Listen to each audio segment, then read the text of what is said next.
আজকে আমরা মেহেরপুরের ইতিহাসে সর্ববৃহৎ গণমিছিল করব। আমাদের চেয়ারম্যান তারেক রহমান বলেছেন, সবার আগে বাংলাদেশ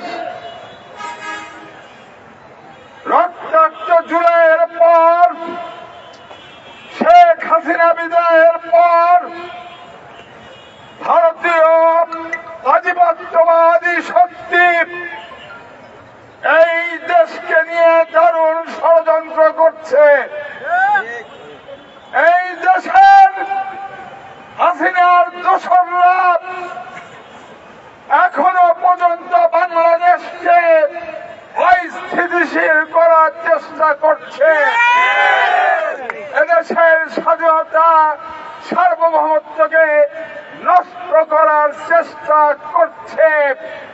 সেই চেষ্টার অংশ হিসাবে আমরা উৎকণ্ঠার সাথে লক্ষ্য করছি, জাতীয় রাজনীতির নাম করে কেউ কেউ এমন বক্তব্য দিচ্ছেন, বাংলাদেশের ৫৬,০০০ গ্রামের ১৮ কোটি মানুষ যখন ঐক্যের স্বপ্ন বিভোর, সেই ঐক্যকে বিভাজন করার চেষ্টা করছেন। প্রিয় নেতা তারেক রহমান বলেছেন, আজকে সবচেয়ে জরুরি হল জাতীয় ঐক্য গড়ে তোলা। অপশক্তিকে রুখতে হলে, ভারতের আধিপত্যবাদকে রুখতে হলে, আওয়ামী লীগের দোসরদের রুখতে হলে, লুটেরাদের সাম্রাজ্য ভেঙে দিতে হলে আজকে দরকার জাতীয় ঐক্য। আমরা বলেছি, যত মানুষ তত ঘামের গন্ধ, তত ধানের গন্ধ, ধানের গন্ধ। আমরা বলি, মানুষের ঘামের সাথে লেগে আছে ধানের গন্ধ। রক্ত আর ঘামের মধ্য দিয়ে জুলাইয়ে রক্তাক্ত গণ-অভ্যুত্থানের নেতৃত্ব দিয়েছে ছাত্র জনতা। সেই গণ-অভ্যুত্থানের মধ্য দিয়ে নতুন বাংলাদেশ নির্মাণের যে স্বপ্ন আমাদের চেয়ারম্যান তারেক রহমান দেখিয়েছেন, সেই স্বপ্নকে যারা নষ্ট করতে চায়, সেই স্বপ্নকে যারা ধ্বংস করতে চায়, তাদের বিরুদ্ধে আবার রাজপথে নামতে হতে পারে।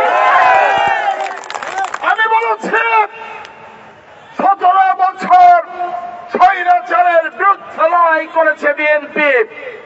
১৭ বছরে বিএনপির শত শত নেতা কর্মী গুম খুনের শিকার হয়েছে।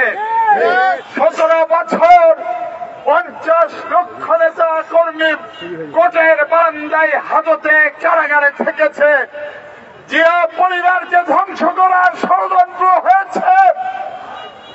শহীদ রাষ্ট্রপতিকে হত্যা করেছিল ভারতীয় অনুচররা এবং তার দোসররা। শুধু তাই নয়, ওয়ান ইলেভেনের নামে ভারতীয় আধিপত্যবাদী শক্তির ষড়যন্ত্রে সেই দিন তারেক রহমান তার পরিবারকে কষ্ট দিয়ে বিদেশে নির্বাসিত করা হয়েছে। আমাদের দেশনেত্রী এশিয়া মহাদেশের নির্যাতিত মানুষের কণ্ঠস্বর বেগম খালেদা জিয়াকে বাড়ি থেকে বের করে দেওয়া হয়েছে এবং মিথ্যা মামলায় কারাগারে প্রেরণ করা হয়েছে। লড়াই অনেক হয়েছে বন্ধুরা, লড়াই অনেক করেছি, সংগ্রাম শেষ হয়ে যায়নি। আমরা বলেছি সংস্কার হবে, আমরা বলেছি নির্বাচন দিতে হবে। মানুষের ভোটের অধিকার ১৫ বছর ছিনতাই করেছিল আওয়ামী লীগ, সেই ভোট ফেরত দিতে হবে রাষ্ট্রকে। রাষ্ট্রকে মানুষের দাবির প্রেক্ষিতে অনতি বিলম্বে সংস্কার করে নির্বাচনের ব্যবস্থা ঢেলে সাজিয়ে প্রশাসনের মধ্যে ঘাপটি মেরে থাকা আওয়ামী লীগের প্রেতাত্মাদের সরাতে হবে। মানুষের দাবির প্রেক্ষিতে রক্তাক্ত গণ অভ্যুত্থানে যে ছাত্র ভাইরা, যে জনগণ, যে কৃষক, শ্রমিক, সমাজীয় মানুষ, রিক্সা চালক, গার্মেন্টস কর্মী, আলেম ওলামা, শিশুরা হত্যাকাণ্ডের শিকার হয়েছে, আজকে তাদের এই বিশাল সমাবেশের পক্ষ থেকে আজকে একটি প্রশ্ন রাখতে চাই, সঠিকভাবে উত্তর দেবেন। আমাকে কেউ কেউ ভয় দেখায়, ভাই কমিটির বিরুদ্ধে কথাবার্তা বলেন না, দল থেকে বাতিল করবে। আমি বলি দল থেকে বাতিল করলে বিএনপিতে ভোট আমরা দেব। ধানের শীষ আমাদের ঠিকানা। আমরা ভারতীয় আধিপত্যবাদের বিরুদ্ধে লড়াই করে নতুন প্রজন্মের হাতে বাংলাদেশ তুলে দিতে চাই। আমাকে ভয় দেখাবেন না, বাদ দেবেন। সব মানুষ থাকবে আমার সাথে, হাত তুলে বলেন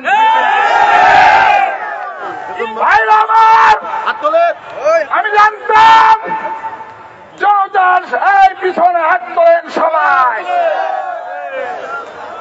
আমি জানি জনতার শক্তির কাছে সকল ঘরোয়া ষড়যন্ত্র, ভিতরে বাইরের ষড়যন্ত্র আমরা মোকাবেলা করব। 11 তারিখ মনে রাখবেন, মেহেরপুরের ইতিহাসে সর্ববৃহৎ সমাবেশ আমরা করব এবং সেই সমাবেশ হবে সরকারকে নির্বাচন দিতে হবে, চাল ডাল তেলের দাম কমাতে হবে, কৃষকের সারের ন্যায্য ব্যবস্থা করতে হবে, তারেক রহমানের নামে মিথ্যা মামলা অবিলম্বে প্রত্যাহার করতে হবে এবং মানুষের এক দফা নির্বাচিত প্রতিনিধির হাতে ক্ষমতা হস্তান্তর করতে হবে। আমরা বলেছিলাম এই রাষ্ট্র জনতার, জনগণের হাতে আমরা এই রাষ্ট্রকে ফেরত দিতে চাই। বন্ধুরা আমার, লড়াই হবে। আমরা বলেছি কোন ষড়যন্ত্রে আমরা পা দেব না। ইতিমধ্যে ষড়যন্ত্র শুরু হয়েছে 13 তারিখের পর থেকে। তবে যদি বাধ্য করা হয়, প্রতিটা গ্রামে, প্রতিটা মহল্লায়, প্রতিটা ইউনিয়নে আমার নেতারা প্রস্তুত থাকেন, বিএনপির কর্মীরা প্রস্তুত থাকেন। যারা 17 বছর রাজপথে ছিল না, প্রয়োজন হলে প্রতিহত করা হবে। আমরা চাই না তারেক রহমান আমাদের চেয়ারম্যান, আমাদের প্রিয় নেতা, আগামী বাংলাদেশের রূপকার, উনি যেইভাবে চাইবেন সেইভাবেই আমরা করতে চাই। মাঝখান থেকে কোন ষড়যন্ত্র আমরা হতে দেব না। আপনারা বলেছেন ঘরে বসে কমিটি হবে, এখনই পদ পদবি বিক্রি করছেন। আমরা বলি প্রতিটা কমিটি হবে আমাদের শামসুজ্জোহা পার্কে। মানুষ উত্তর দেবে। আমরা বলি মানুষ জাগছে, জেগেছে, জনতাই শেষ কথা বলবে। জনতার শেষ কথাই হলো মাসুদুরের চূড়ান্ত কথা। জনতার শেষ কথা হলো আমাদের চেয়ারম্যান তারেক রহমান বলেছেন, জনগণের শেষ কথাই হলো বিএনপির শেষ কথা। আমি শেষ অনুরোধ রাখতে চাই, আজকে মিছিল হবে খুব সংক্ষিপ্ত। যারা মিছিলে অনুপস্থিত থাকবেন তাদের আমরা ভাবব দলের প্রতি তাদের ভালোবাসা কম। মিছিলে কেউ অনুপস্থিত থাকবেন না, জোরে হাঁটার চেষ্টা করবেন না, আস্তে হাঁটার চেষ্টা করবেন না। শৃঙ্খলা রেখে আমরা ধীরে ধীরে ধীরে ধীরে একেবারে কোর্টে গিয়ে শেষ করব। কেমন? ওখানে সমস্ত গাড়ি আছে, সব গাড়িতে উঠে বাড়ি যাবেন। 8 তারিখে মিছিল হবে, 11 তারিখে সমাবেশ, তারপরে ইউনিয়নের কর্মসূচি।